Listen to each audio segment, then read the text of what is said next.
Hello दोस्तों, नमस्कार। स्वागत है आप सबका फाइनेंस लर्निंग विद जय में। आइए आज हम डिस्कस करते हैं निफ्टी के ऊपर और दो और ऐसे स्टॉक के बारे में बात करेंगे, दो ऐसे कंपनी के बारे में बात करेंगे जो आने वाले टाइम में हो सकता है कि अच्छा करें। तो आपको तो सबसे पहले उन कंपनी को आपको खुद से समझना होगा, अंडरस्टैंड करना होगा, और फिर वो आप अपने बेसिस पर डिसीजन ले सकते हैं कि उस कंपनी में आपको क्या करना है। मैं बस जस्ट फॉर एक एग्जांपल दो कंपनी के बारे में कुछ ट्रेंड लाइन के बेसिस पे और कुछ फैक्ट के बेसिस पे हम लोग यहाँ पे डिस्कशन करेंगे। उस डिस्कशन से ऐसा नहीं है कि आपको खरीद लेना है या आपको बेच लेना है, बस आपको ये एक आइडिया लगेगा कि किसी भी कंपनी में अगर आप इन्वेस्टमेंट करना चाहें तो उसके पीछे क्या फैक्ट देखना चाहिए। तो आइए शुरू करते हैं सबसे पहले निफ्टी के स्टडी से। तो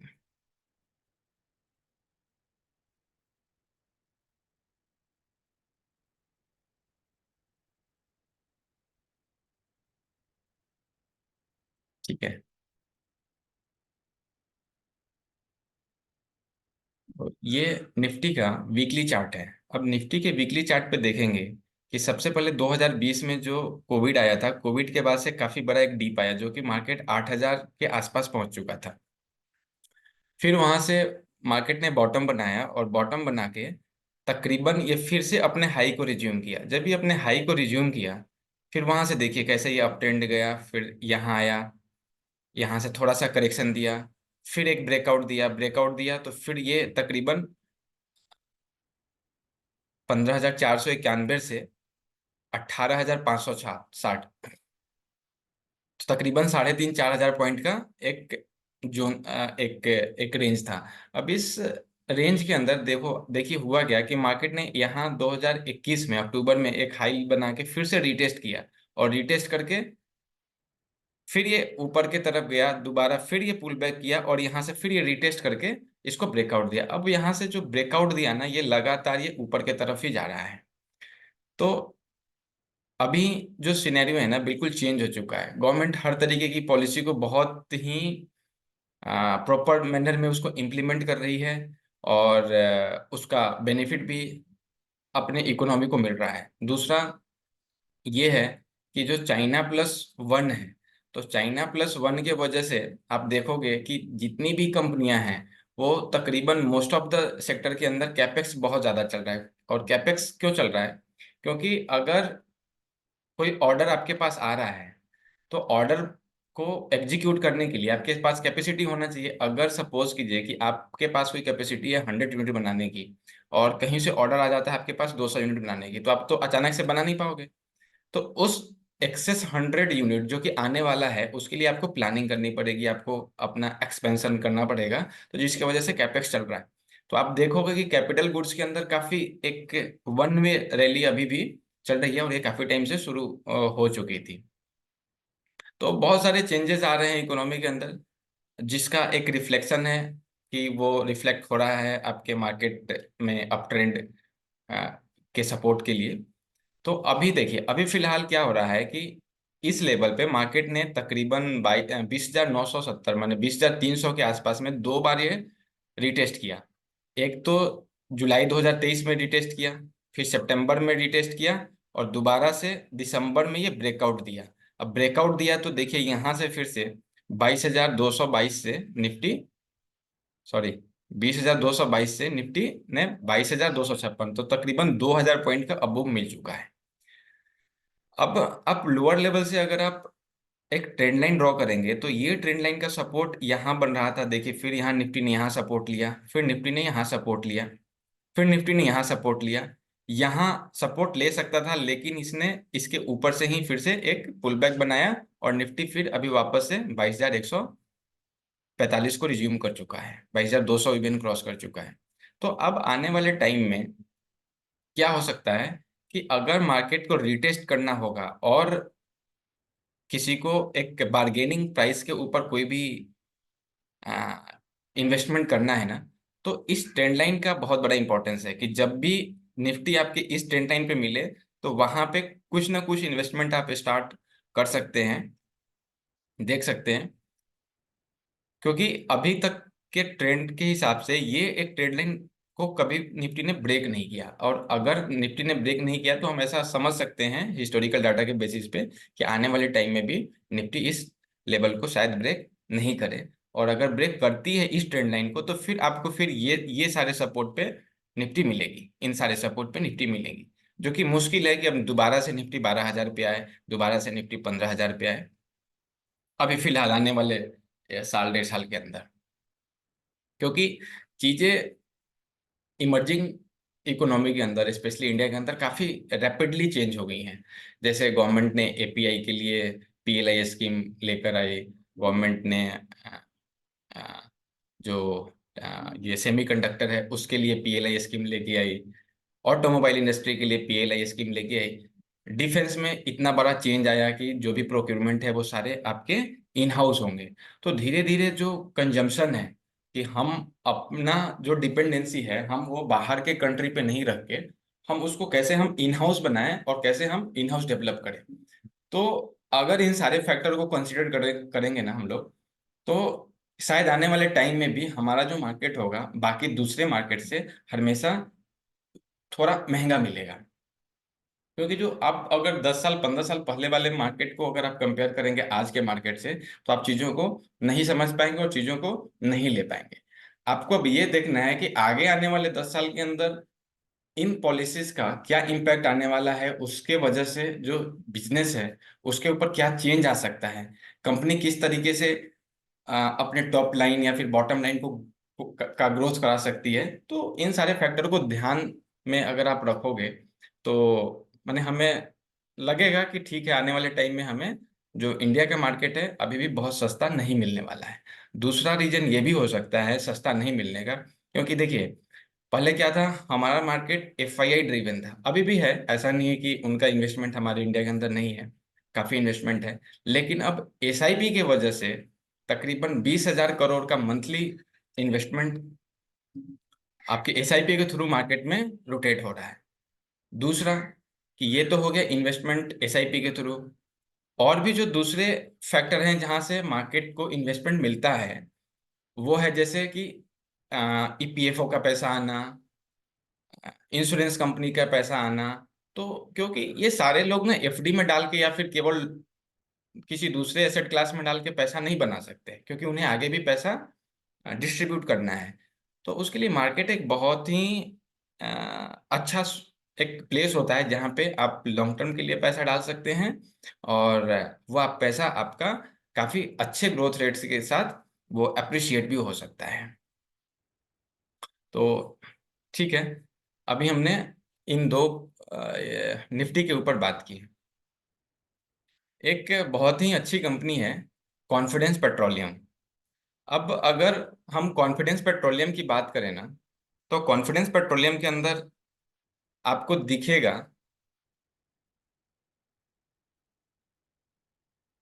कि काफी अच्छा एक प्राइस पैटर्न बन रहा है। अब देखो, ये 2020 में 18 रुपए का हुआ करता था, वहां से ये वन वे रैली दिया और ये 95 गया 2021 में, फिर वहां से ये तकरीबन 50% का रिट्रेसमेंट दिया, और वहां से ये इस हिसाब ऐसे ऐसे वेव बना के चल रहा है। तो अगर आप देखोगे ना, तो यहाँ से ये एक बहुत अच्छा डब्ल्यू पैटर्न बना। दूसरा एक बहुत अच्छा राउंडिंग पैटर्न भी आप इसको समझ सकते हो। तो ये सारे पैटर्न ना बहुत ही अच्छे माने जाते हैं, क्यों? क्योंकि वहाँ ऐसे पैटर्न के अंदर काफी नियर लोकेशन में सपोर्ट मिल जाता है प्राइस एक्शन के बेसिस पे। तो अभी आप इस कॉन्फिडेंस पेट्रोलियम के अंदर अगर हम ट्रेंड लाइन के बेसिस पे देखें, तो ये एक सपोर्ट लाइन था। दूसरा, यहाँ पे एक ब्रेक रेजिस्टेंस था, और ये रेजिस्टेंस था तकरीबन 95 92, मतलब आप ये मान सकते हो 90 टू 105 के बीच में। यहाँ से 90 टू 105 के बीच में तकरीबन एक बार, ये दो बार ट्राई किया, लेकिन इस लेवल को ये ब्रेक नहीं कर पाया। 83 अब इसका एक बहुत ही अच्छा सपोर्ट बन जाएगा। फिर यहाँ पे ट्राई किया इसने सितंबर 2023 में, फिर यहाँ पे इसने ट्राई किया नवंबर में, नवंबर 24 में, लेकिन ये ब्रेकआउट नहीं कर पाया। तो अब ये फरवरी में इसने ये ब्रेकआउट बहुत अच्छे प्राइस और वॉल्यूम के साथ इसने ब्रेकआउट दिया है। हो सकता है कि ये रीटेस्ट करने फिर से 95 97 के आसपास आए। लेकिन अगर आप इस कंपनी का प्राइस एक्शन देखोगे तो भी आपको अच्छा लगेगा, आप इसको समझो। दूसरी चीज ये है कि कंपनी का अगर आप फंडामेंटल देखोगे कॉन्फिडेंस पेट्रोलियम का, तो अभी भी बहुत अच्छा है। और आने वाले टाइम में जो मैनेजमेंट है, इन्होंने काफी अच्छा एक गाइडेंस दिया है। और अगर आप इनका हिस्ट्री लेके देखोगे कि मैनेजमेंट का क्या गाइडेंस था और क्या वो गाइडेंस अचीव हुआ है, तो यस, आपको आह, उनके गाइडेंस में और उनके एक्चुअल रिजल्ट के अंदर बहुत ज़्यादा डेविएशन नहीं दिखेगा।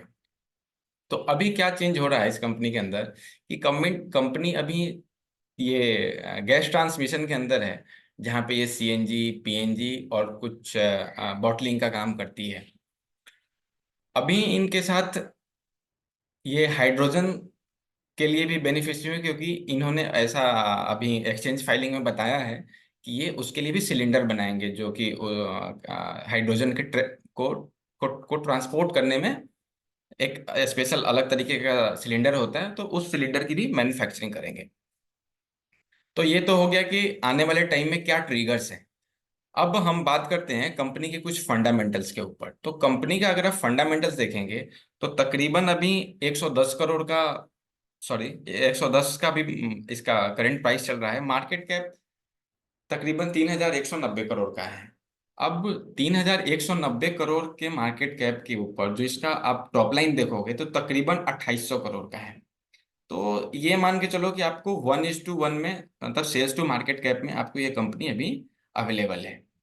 दूसरा कि इसके अंदर आप होल्डिंग देखोगे तो प्रोमोटर का भी एक अच्छा खासा होल्डिंग है। साथ में क्वांट म्यूचुअल फंड का इसमें 1% से ज़्यादा होल्डिंग है, जो कि शायद आपको भी कॉन्फिडेंस देगा कि ये कंपनी हो सकता है कि आगे आने वाले टाइम में अच्छा करेगी, और कर भी रही है। ये प्राइस एक्शन सब कुछ बता रहा है कि हाँ, कंपनी अच्छा कर रही है और आगे आने वाले टाइम में भी अच्छा करना चाहिए।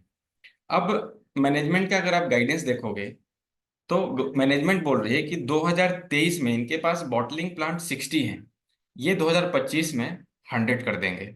मतलब यहाँ से अप्रोक्सीमेटली, मतलब 40-45% का ग्रोथ इनके बॉटलिंग प्लांट में होगा। अब ऑटो एलपीजी के अंदर इनके पास 250 स्टेशन हैं, जो कि 500 करेंगे। मतलब कि 100% का ग्रोथ इनके ऑटो एलपीजी डिस्पेंसिंग सेंटर के अंदर होने वाला है। सीएनजी स्टेशन अभी 32 है, जो कि ये 200 करने वाले हैं।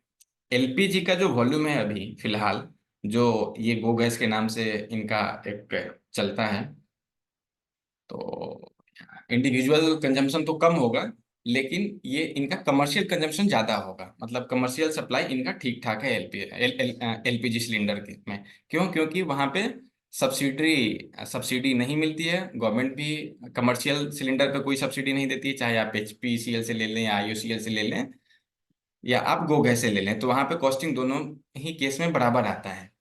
तो वहाँ पे उनका अच्छा खासा पेनिट्रेशन है कमर्शियल के अंदर।